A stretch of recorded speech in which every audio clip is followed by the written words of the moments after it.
这里是面面。今天呢是我的生日，打算去波特兰玩2天，就给大家分享一些去波特兰的吃喝玩乐。可以看到老板娘在里面拉面，他们家有担担面，然后炒面、和汤面、煎的饺子。油泼面就是你现点，它现给你拉，就我感觉它这个面体稍微厚了一点。哇，这真太香了！来吃一下这家的这个 biang biang 面，看着很好吃，担心它这个面体会太厚。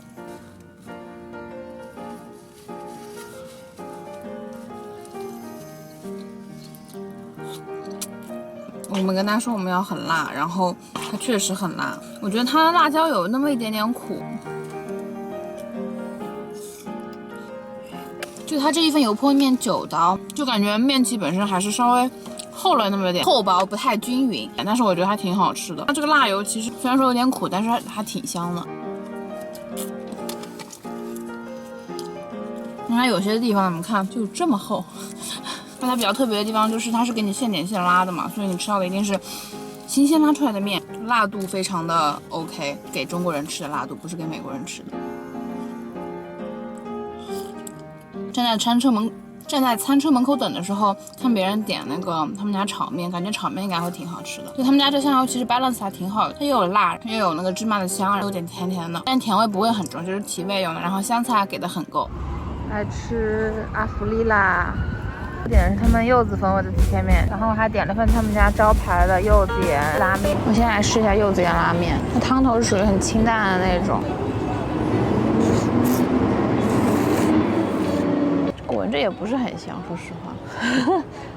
它面条口感是我很喜欢的那种，就是有一点点小硬，但是又不会让你觉得很难嚼。它汤虽然很咸，但是就是让我吃不出来柚子的味道，就很奇怪。我来试一下这个柚子沾面，这个就能闻到很重的柚子盐的味道，为什么那个就完全没有柚子盐的味道？好奇怪啊！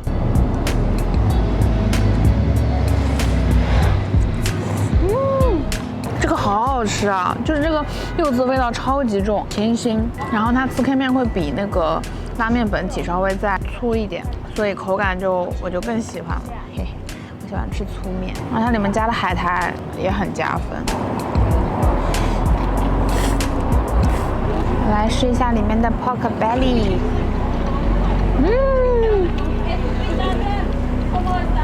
红烧肉的味道。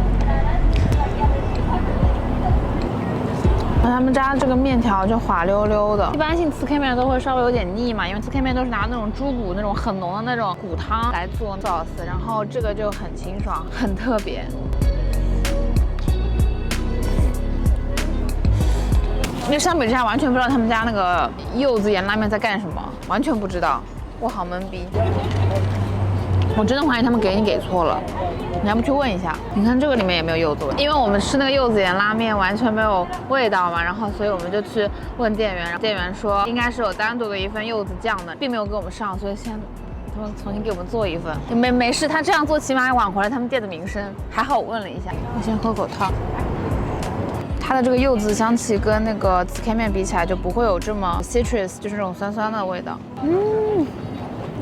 比刚刚那个 plain 的好吃太多了吧也。这个柚子的味道把它那个油脂的香气带出来一些，但我觉得还是4K 面好吃一点。你比较喜欢吃肉的味道的话，就点那个他们的汤拉面，然后你比较喜欢柚子这种单纯的这种清香的话，就点4K 面。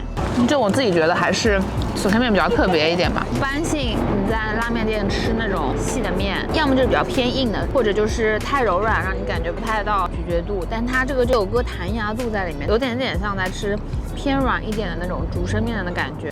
试一下这个波特兰本地一个牌子叫 What's the Scoop， 点了一个 Key Lime Pie 和一个越南咖啡，上面这个是 Key Lime Pie， 哎，给我爆了。它是有点那种奶酪的味道在里面的，而且 cream 的味道很重，酸甜综合特别好。它里面还有这种派的那种 crumble， 是有一点点焦糖的那种香气在里面 ，oatmeal 的那种韧韧的质地感，但我觉得稍微有一点点腻。但我吃不到下面的越南咖啡了。他们家这个 waffle cone 黄油香气很重哎，我要吃到一口下面的越南咖啡的味道，简直太棒了吧！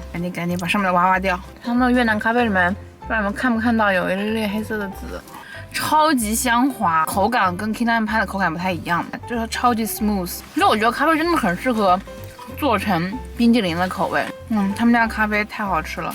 也可能是因为我本身就没吃过太多好吃的咖啡口味，很完美的把咖啡的苦和甜中和到了一个非常平衡的位置。它的这个越南咖啡回味会有一点点那种手冲咖啡那种酸酸的味道，所以我觉得你们来布唐的话可以来试一下这家店。他们 menu 的 flavor 是一直会变的，然后有些口味特别神奇。但我这次来的时候没有很多很神奇的口味，推荐你们来这家店试一下，好吧？我觉得不比 Southern Style 差。这期的视频就到这里结束啦，喜欢这个视频的朋友记得按赞、订阅、开启小铃铛。那我们就下期视频再见啦，拜拜。